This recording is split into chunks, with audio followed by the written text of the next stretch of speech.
दीदी याला कुठला प्रकार म्हणायचा?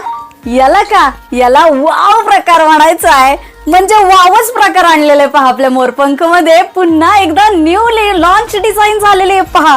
वाव आहे का नाही वाव. रंग पहा, साडीचा पोत पहा कसली भारी आहे. आणि ऑफर आहे मेन म्हणजे साडीला. दिसतीये कसली गोड साडी पहा. साडीला टसल, वाव. त्याचा पदर कसली रिच आहे पहा. साडी होमवॉश आहे, साडीला पाइपिंग आहे आणि क्वांटिटी मध्ये स्टॉक अवेलेबल झालेला आहे. तुम्ही डायरेक्ट पेमेंट करू शकता एकदम चीप रेट मध्ये. आणि वाव काय वाव ब्लाउज पीस आहे. आणि पहा यातले रंग, मँगो कलरला मरून कलर. छुप देखे आंखों में झाके है दिल में क्या क्या शुरू. मुझे बता जरा कहता क्या दिल तेरा इश्क का रंग. Bye bye bye bye.